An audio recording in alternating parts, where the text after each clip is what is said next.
नमस्कार, मी आकांक्षा. MCN न्यूजच्या जालना बातमीपत्रामध्ये तुमचं स्वागत करते. या बातमीपत्राचे प्रायोजक आहेत संजीवनी मल्टी स्पेशालिटी हॉस्पिटल. आपल्या आरोग्याची संजीवनी. The skill to heal, the speed to care. Hindu Rashtra सेनेचे जिल्हाध्यक्ष शालिक वाघ यांच्यावर जीवघेणा हल्ला करत त्यांना ठार मारण्याचा प्रयत्न करण्यात आला. ही घटना सोमवारी मध्यरात्री जालना MIDC परिसरात घडली. आरोपींनी यावेळी लोखंडी रॉड, लाकडी दांडे आणि तलवारीनं मारहाण करत डोक्याला बंदूक लावून जीवे मारण्याची धमकी देखील दिली. या हल्ल्यात शालिक वाघ यांचे दोन्ही पाय आणि एक हात फ्रॅक्चर झालाय. जालना येथील हिंदू राष्ट्र सेनेचे जिल्हाध्यक्ष शालिक वाघ हे MIDC परिसरात त्यांच्या कामकाजानिमित्त साईटवर गेले असताना त्यांच्यावर सोमवारी मध्यरात्री जीवघेणा हल्ला करण्यात आला. यावेळी राजेश राजपूत, पृथ्वीराज राजपूत, नागेश राजपूत यांच्यासह काही जणांनी त्यांना लोखंडी रॉड, लाकडी दांडे आणि तलवारीनं बेदम मारहाण केली. एवढंच नाही तर शालिक वाघ यांच्या डोक्याला पिस्तूल लावून जीवे मारण्याची धमकी देखील दिली.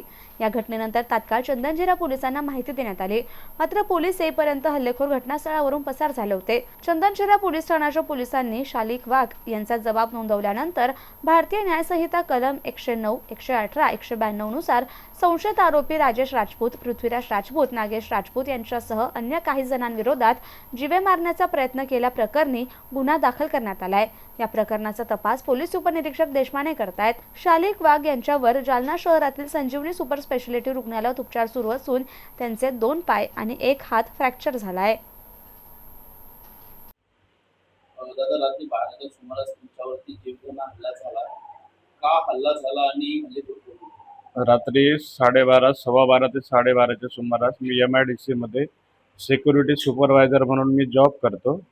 मी जॉब करत असताना मी 12:30, 12:15 ते 12:30च्या दरम्यान माझ्या गाडीत विश्राम करण्यासाठी झोपलो असता राजेश राजपूत उर्फ राजेश ठाकूर, नागेश राजपूत उर्फ राजेश ठाकूर, पृथ्वीराज राजपूत उर्फ पृथ्वीराज ठाकूर आणि त्याचे इतर 2 सहकारी या 5 जणांनी मला माझ्या गाडीतून ओढून माझ्यावर लाठी काठीने जोरदार हल्ला केला आणि माझ्या दोन्ही पायावर लोखंडी रॉडने जोरात मारहाण केली. त्याने माझे दोन्ही पाय फ्रॅक्चर झाले आणि माझा एक हातही फ्रॅक्चर झाला.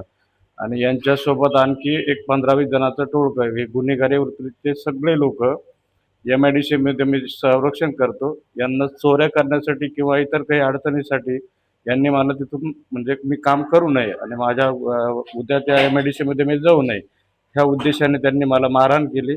आणि जाताना माझ्या पाठीमागून लोखंडी गन लावून मला असं सांगितलं की तू जर परत MIDC दिसला तर तुला गोळ्या घालून ठार करू, आमचं कोणीही काही वाकडं करणार नाही.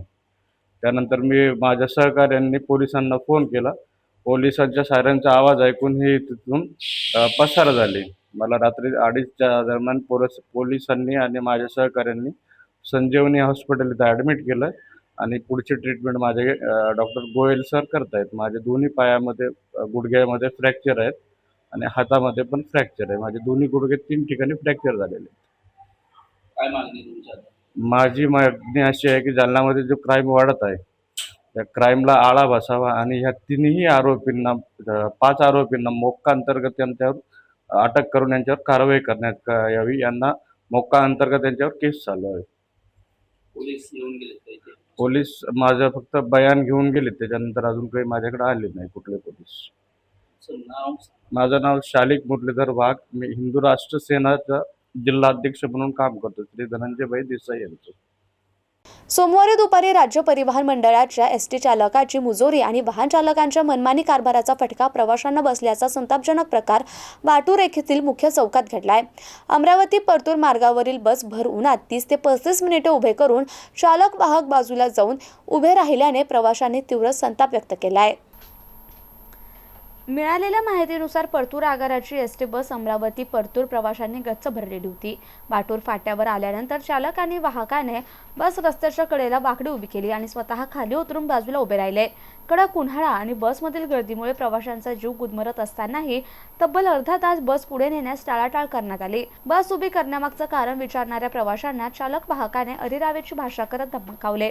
विशेष म्हणजे या घटनेचं वार्तांकन करण्यासाठी गेलेल्या पत्रकारांशीही या कर्मचाऱ्यांनी उद्धट वर्तन केले. यात्रेकरूंनी आणि प्रवाशांनी तक्रार करण्याचा प्रयत्न केला असता त्यांच्याकडे दुर्लक्ष करण्यात आले. या गंभीर प्रकाराबाबत परतूर आगाराच्या डेपो मॅनेजर साळवे मॅडम यांच्याशी संपर्क साधला असता त्यांनी सुरुवातीला उडवाउडवीची उत्तरे दिली. तुम्हाला काय त्रास आहे अशा आशयाचा प्रश्न विचारून त्यांनी कर्मचाऱ्यांची पाठराखण करण्याचा प्रयत्न केल्याचा आरोप प्रवाशांनी केला. मात्र नंतर त्यांनी या प्रकरणाची चौकशी करून कारवाई करण्याचं आश्वासन दिलं. आधीच एसटीच्या ढेपाळलेल्या नियोजनामुळे प्रवासी त्रस्त असताना अशा प्रकारे उन्हात प्रवाशांना भेटीस धरणाऱ्या कर्मचाऱ्यांवर कडक कारवाई करावी अशी मागणी प्रवासी आणि स्थानिक नागरिकांना केली आहे. एसटी प्रशासनाच्या या सारवासावर करण्याच्या भूमिकेमुळे जनसामान्यांमध्ये संतापाची लाट उसळली आहे. जालना शहरातील अंकुश सर इन्स्टिट्यूटचा ऐतिहासिक निकाल लागला असून JEE मध्ये क्रांती करत अयान टॉपर आलाय. त्याला 99.3% निकाल लागला असून आनंद साजरा करत विद्यार्थ्यांचा सत्कार करण्यात आला. जालन्यातील शैक्षणिक क्षेत्रात अंकुश सर इन्स्टिट्यूटने यशाचा नवा मानदंड प्रस्थापित करत JEEच्या पहिल्या फेजमध्ये अभूतपूर्व इतिहास रचलाय. संस्थेचे विद्यार्थी अयान खंडेलवाल याने 99.3% मिळवून इन्स्टिट्यूटचे आजवरचे रेकॉर्ड तोडत नवा कीर्तिमान प्रस्थापित केलाय. पहिल्याच फेजमध्ये तब्बल 4 विद्यार्थ्यांनी 98% टप्पा ओलांडला असून 20 पेक्षा अधिक विद्यार्थ्यांनी 90% वर गुण मिळवलेत. गेल्या 6 वर्षातील हा संस्थेचा सर्वात मोठा आणि ऐतिहासिक निकाल असून जालन्यात केवळ नीटचेच निकाल लागतात हा समज पुसून टाकत अंकुश सरांच्या मार्गदर्शनाखाली JEE मध्ये क्रांती घडवून आली आहे. 16 फेब्रुवारी रोजी JEE मेन्स परीक्षेच्या न्या फेजचा निकाल जाहीर झाला. 6 वर्षात पहिल्यांदाच या चूटने अयान खंडेवालच्या रूपाने 99.3% ऊन यशाची नवी उंची गाठली आहे. किमान 25 अधिक विद्यार्थी IITचे प्रवेशद्वार असलेल्या ॲडव्हान्ससाठी पात्र ठरलेत. टॉपर ठरलेल्या अयान खंडेवालने केमिस्ट्रीमध्ये सर्वाधिक पर्सेंटाईल पटकावलेत. या ऐतिहासिक निकालात अयान खंडेलवाल 99.3%, समृद्धी तोष्णीवाल 98.91%, कुणाल राठी 98%, भक्ती कानुले 98%, तेजस काकडे 96.22%, मनीष वाघरुळकर 94.92%, मंथन सातपुते 94.65%, श्री गणेश कोल्हे 92.94%, प्राची राठोड 92.93%, 92.67%, सिद्धोराज बडगावकर, वैष्णवी पाटील 92.67%, सई मुळे 92.30%, संकेत भुतेकर 92.12%, वेदांत देशमुख 91.22%, आशुतोष भब्बर 91.2%, सचिन जाधव 99.98%, सोहम एंगाटे 90.85% आणि इतर गुणवत्ता विद्यार्थ्यांचा समावेश आहे. गेल्या 6 वर्षापासून अंकुश सर इन्स्टिट्यूट ही डॉक्टर आणि IITians बनण्याचं स्वप्न पूर्ण करणारी संस्था म्हणून महत्त्वपूर्ण कामगिरी करत असून एकाच छताखाली नीट, JEE, CET आणि फाउंडेशनची तयारी करून घेणारी शिस्तबद्ध आणि अव्वल संस्था म्हणून पालकांच्या गळ्यातील ताईत बनली आहे. आतापर्यंत 134 विद्यार्थी MBBS, 16 विद्यार्थी IIT आणि 4 विद्यार्थी ISER मध्ये पात्र ठरलेत. नमस्कार सर्वांना, मी अंकुश सर. जालन्यामध्ये अंकुश सर इन्स्टिट्यूट नावाची माझी कोचिंग चलती नीट आणि JEEसाठी.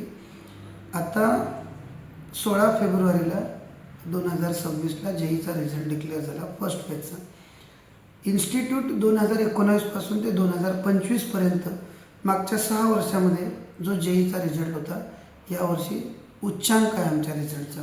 आतापर्यंत जालन्यामध्ये लोक असे म्हणायचे की इथं नीटचा रिझल्ट येतो, नीटचा रिझल्ट येतो. ते पण बरोबर आहे, कारण आतापर्यंत 2019 ते 2025पर्यंत 134 MBBSला गेले आणि 16 IITला गेले.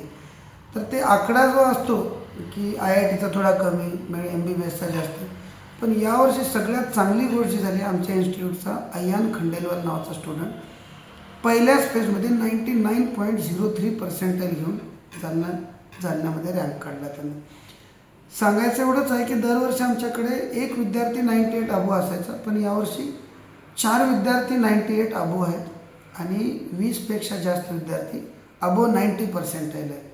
म्हणजे या रिझल्टवरून एवढंच गोष्ट कळते की आम्ही दरवर्षी आवाहन करतात. आमच्या इन्स्टिट्यूटचा अजेंडाच डे 1 पासून माझा अजेंडा आहे की जालन्याचा विद्यार्थी जालन्यात शिकला पाहिजे आणि जालन्याचा विद्यार्थी जालन्यात राहूनच घरची भाकर भाजी खाऊन आपल्या आईवडिलाकडे राहून जालन्यामध्ये त्यांना जेई चांगल्या मार्क्सनं नीट चांगल्या मार्क्सनं क्रॅक करून IIT NIT IIIT अशा नामांकित संस्थेमध्ये त्याचं ॲडमिशन झालं पाहिजे, GMCमध्ये MBBSला गेलं पाहिजे. तर आम्हाला यावर्षी याच गोष्टीचं आत्मिक समाधान आहे की आपल्या विद्यार्थ्यानं जालन्यात राहून 99.03 काढलं. जर एखादा विद्यार्थी जालन्याच्या बाहेर जाऊन किंवा आमच्या व्यतिरिक्त कोणत्याही प्लॅटफॉर्मवर जाऊन जर आयांपेक्षा जास्त रिझल्ट घेत असेल तर आम्ही म्हणू की त्याचं डिसिजन बरोबर होतं. पण तो जर जालन्याच्या बाहेर जाऊन त्याला 99.03च्या जर खाली येत असते तर जालन्याबाहेर जायची गरज काय. तर सांगायचं आव्हान एवढंच आहे की जालन्यामध्ये one of the best institute आपल्यासाठी ओपन झालेलं आहे विथ बेस्ट इन्फ्रास्ट्रक्चर. तर सगळ्यांनी एकदा विचार करावा की जालन्यात राहूनच बेस्ट भेटत असेल तर बाहेर जायची गरज काय.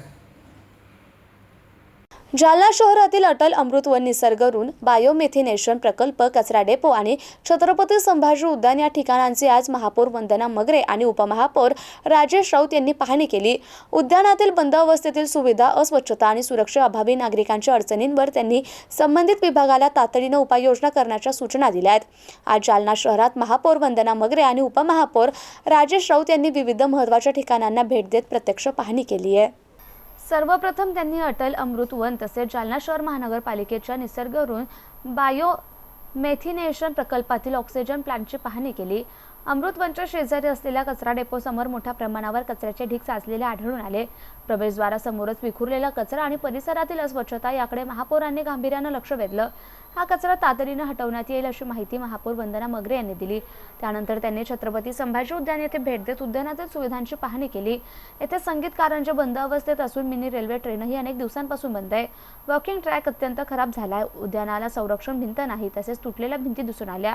नागरिकांसाठी पिण्याच्या पाण्याची व्यवस्था नसल्याचं तसेच शौचालयाची सुविधा उपलब्ध नसल्याचंही निदर्शनास आलं.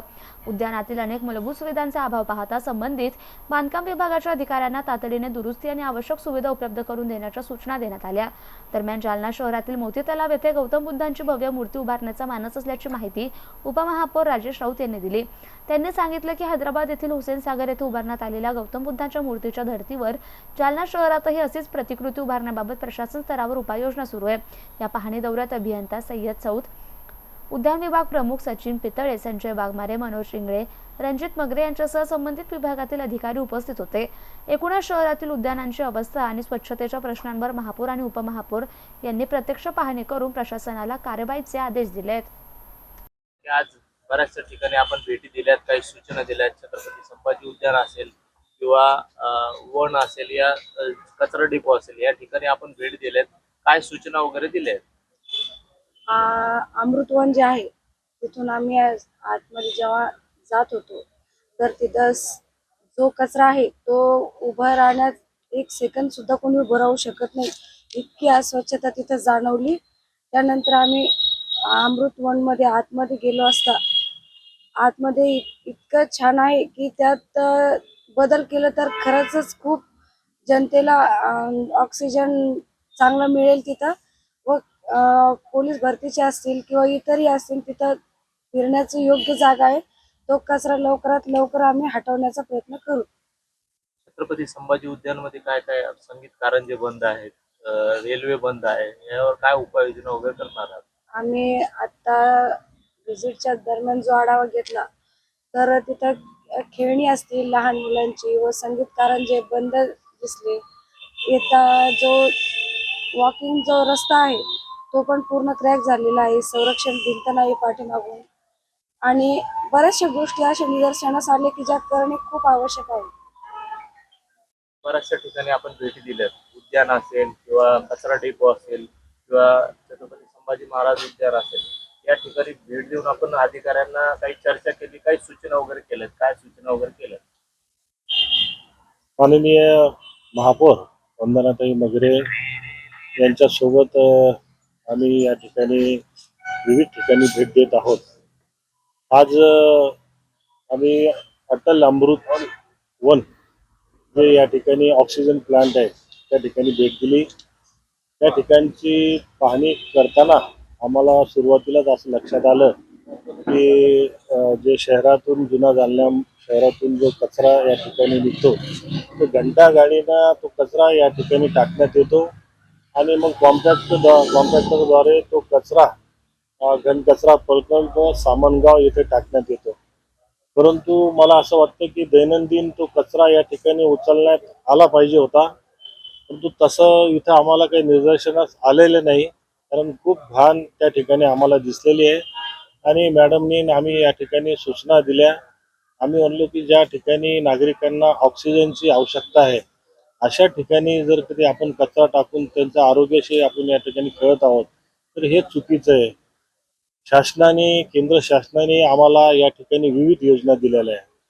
मग अटल अमृत वन असेल, अटल अमृत वनमध्ये एक बायोलिगेशनचं प्रोजेक्ट आहे 5 टनाचं. तर त्या ठिकाणी ओल्या कचऱ्याचं विघटीकरण करून त्या ठिकाणाहून गॅस तयार करून आणि वीज तयार अशा 2 गोष्टी त्या ठिकाणी तयार होतात. जेणेकरून आम्हाला या ठिकाणी जो चार्जिंग पॉईंट दिलेला आहे त्या ठिकाणी चार्जिंग पॉईंट आणि हा जो संभाजी उद्यान आहे या ठिकाणी संभाजी उद्यानाला सुद्धा विद्युत पुरवठा होईल अशी व्यवस्था त्यामधून करता येते. परंतु मला असं वाटतं की त्याच्यामध्ये कुठलंही या ठिकाणी पुढं काम झालेलं नाही आहे. आम्ही पाठीमागं घाणेवाडीहून जो पाणी येतं JS कॉलेजचा जो फिल्टर बेड आहे त्या ठिकाणी सुद्धा हा प्लॅन्ट त्या ठिकाणी होता बायोलिगेशनचा, परंतु तो सुद्धा बंद अवस्थेत आम्हाला या ठिकाणी दिसलेला आहे. तर प्रशासनाने या ठिकाणी त्वरित कारवाई करावी असे माननीय महापौर यांनी सूचना दिलेल्या आहे. छत्रपती संभाजी महाराजांच्या नावाने हे उद्यान या ठिकाणी आहे. या उद्यानाची पाहणी करीत असताना आम्हाला बऱ्याचशा गोष्टी आढळून आलेल्या आहे. या ठिकाणी खेळणी नाही आहे, रेल्वे बंद आहे, संगीत कारंजे बंद आहे. मॅडमनी सांगितलं तर रस्ते असेल, या ठिकाणी कंपाऊंड वॉल असेल, अशा अनेक गोष्टीचा अभाव या ठिकाणी आहे.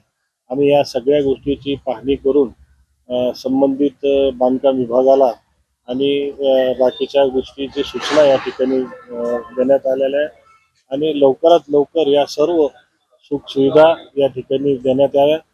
जेणेकरून आज जालना शहराला तसं जर पाहायला गेलं तर हे उद्यान एकमेव उद्यान या ठिकाणी आहे. त्यामुळे या उद्यानाचं आपण लवकरात लवकर कारवाई करावी. तसेच या उद्यानाच्या बाजूला एक मोती तलाव आहे आणि या मोती तलावामध्ये भगवान गौतम बुद्ध यांची मूर्ती या ठिकाणी जसं आपण हैदराबादला पाहतो हुसेन महासागर, तर त्या हुसेन महासागरच्या धर्तीवर या ठिकाणी गौतम बुद्धाचा या ठिकाणी मूर्ती व्हावी अशी सगळ्यांचीच इच्छा होती आणि माझ्याकडे प्रभारी चार्ज असताना माझ्याच कार्यकाळामध्ये हा ठराव मंजूर होऊन झाला होता आणि आम्ही माननीय देवरे म्हणून एक आर्टिस्ट आहे छत्रपती संभाजीनगरमध्ये, त्यांना आम्ही ऑर्डर दिला होता. तर क्लेम ऑर्डर साठी त्यांना 5 लाख निधी या ठिकाणी उपलब्ध करून दिला. आता त्याचा आढावा माननीय महापौर यांनी या ठिकाणी घेतलेला आहे. तर तेही लवकरात लवकर काम या ठिकाणी सुरू व्हावं अशा सूचना या ठिकाणी देण्यात आलेल्या आहेत.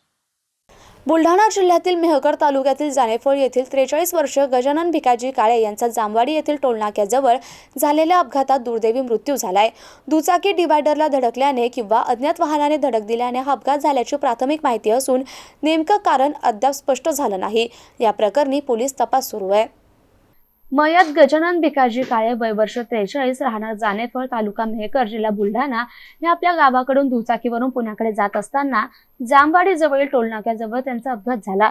प्राथमिक माहितीनुसार त्यांची दुचाकी रस्त्यावरील डिवायडरला धडकली किंवा अज्ञात वाहनानं त्यांना धडक दिली असावी असा संशय व्यक्त केला जातोय. मात्र अपघाताचं नेमकं कारण अद्याप स्पष्ट झालं नाही. घटनेची माहिती मिळताच तालुका पोलीस घटनास्थळी दाखल झाले. सध्या या प्रकरणी तालुका पोलीस ठाण्यात अकस्मात मृत्यूची नोंद करण्यात आली असून पुढील तपास सुरू आहे. या घटनेचा अधिक तपास तालुका पोलीस ठाण्याचे हेड कॉन्स्टेबल उत्तम मथकर करतायत. दरम्यान या अपघातामुळे परिसरात हळहळ व्यक्त केली जात असून पुढील तपासांती अपघाताचं नेमकं कारण स्पष्ट होणार आहे. राज्याच्या अर्थसंकल्पीय अधिवेशनाच्या दुसऱ्या दिवशी लक्षवेधी सूचनेच्या तासात शेतकरी बांधवांच्या अत्यंत महत्त्वाच्या प्रश्नावर जोरदार चर्चा झाली. शिवसेना उपनेते तथा आमदार अर्जुनराव खोतकर यांनी सभागृहात CCI मार्फत सुरू असलेली कापूस खरेदी बंद करू नये तसेच नोंदणीसाठी मुदतवाढ द्यावी अशी ठाम मागणी केली. राज्यातील अनेक कापूस उत्पादक शेतकऱ्यांनी अजूनही आपला कापूस विक्रीसाठी नोंदवलेला नाही.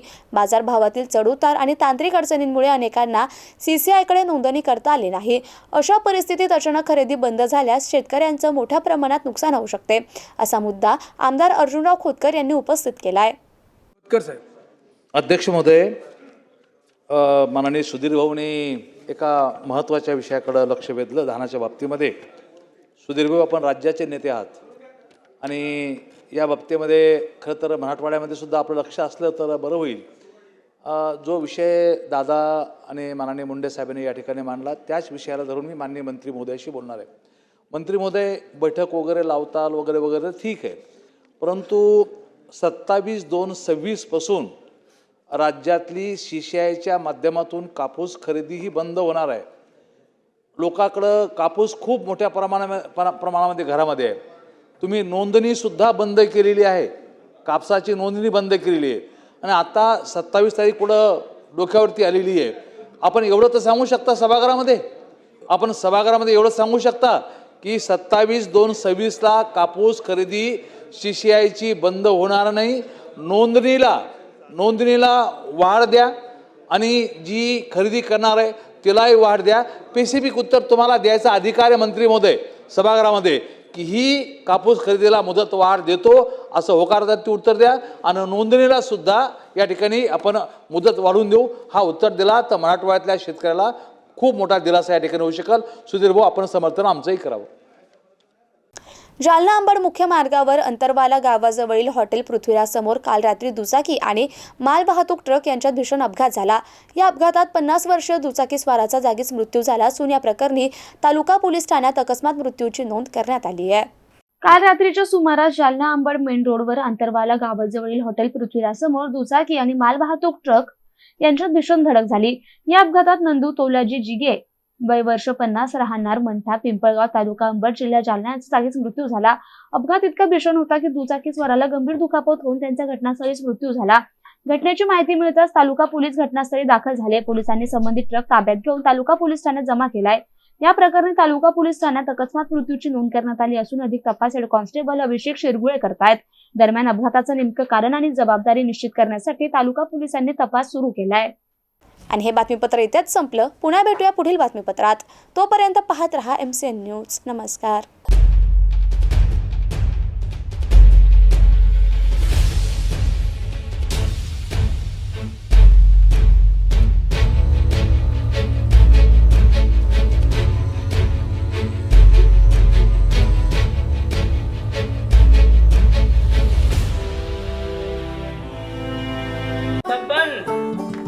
आपको कलेक्टर साहिबा के हाथों से इनामी घर मिल रहा है.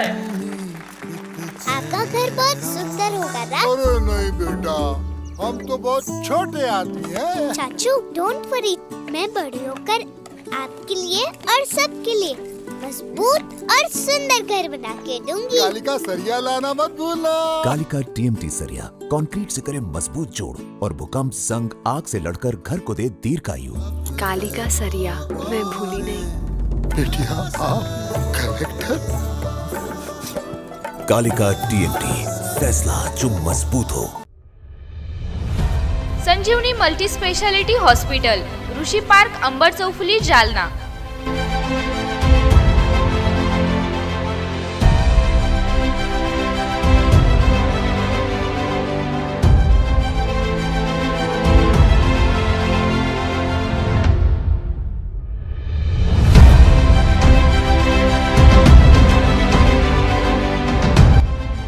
महात्मा ज्योतिबा फुले जन आरोग्य योजना आणि प्रधानमंत्री जन आरोग्य आयुष्मान भारत योजना उपलब्ध. मेडिसिन विभाग, बालरोग विभाग, स्त्रीरोग विभाग, अस्थिरोग विभाग, सर्जरी विभाग, नाक कान घसा विभाग आणि पॅथॉलॉजी विभागात काम करणारी तज्ञ डॉक्टरांची टीम. उपलब्ध सुविधा ICU, NICU, जालना शहरातील अद्ययावत ultima of 100 with stent boost cath lab. Operation theatre, dialysis विभाग, cardiac care unit CCU, angiography सुविधा, एन्जिओप्लास्टी सुविधा, 24 तास अत्यावश्यक सेवा आणि कार्डियाक ॲम्ब्युलन्स उपलब्ध. महाराष्ट्र पोलीस कुटुंब आरोग्य योजनेसह सर्व आरोग्य विमा कंपन्यांचे कॅशलेस उपचार. संजीवनी मल्टी स्पेशालिटी हॉस्पिटल, आपल्या आरोग्याची संजीवनी.